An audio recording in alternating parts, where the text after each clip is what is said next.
the Focusrite Sapphire range. The only interfaces with Focusrite pre's.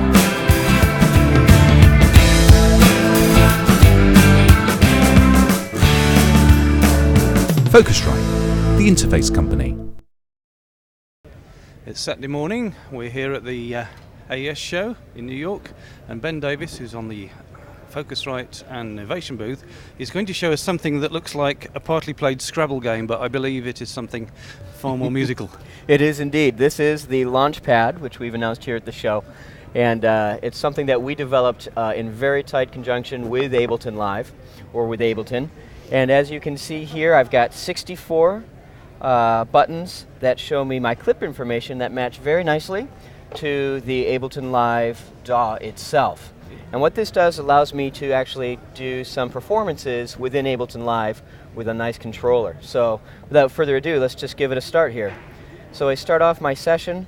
You see that my button turns color. There's 3 colors. Green shows me I'm playing. And I can just launch my scenes like you would anything else. And now I'm into my session. So that's great. You know, you're launching clips like you'd expect in any other application, but here's where it gets fun. I can go into my mixer mode, and like this I can control my volumes, act like a kill switch.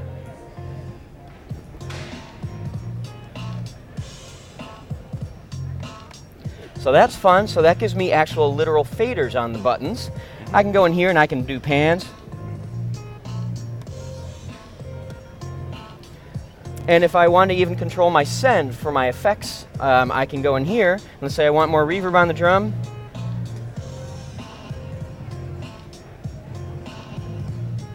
And functions again, just like you would a fader as well.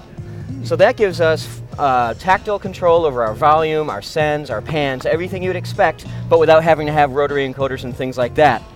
And now it gets even better. I can go in here, and unlike anything else on the market right now, I can immediately, without doing any programming, start playing my drum racks within Ableton Live, which is fantastic. So that's samples loaded in drum rack in Ableton Live, so that's very nice. And then also, I can of course control all of my effects from this as well. So the internal devices inside Ableton Live I'm controlling as well. And then I can go back to my sessions and change my scene again.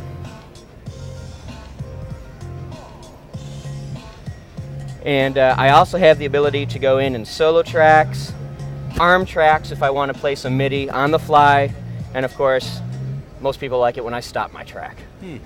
So That looks really easy to use. It's completely easy, right out of the box. I mean, I myself have only been using one for about 3 days, and the fact that I can come in and immediately make some music and do a somewhat relevant demo, I think just is a tribute to how easy it is right out of the box. And it just hooks up using a regular USB cable? Yes, of course. And as a DJ myself, when I show up to a DJ booth at 3 a.m., of course it's like, it's dark, you don't know where all your plugs are going to be and this and that. I can show up one USB cable, plug into my laptop, and I'm ready to make beats.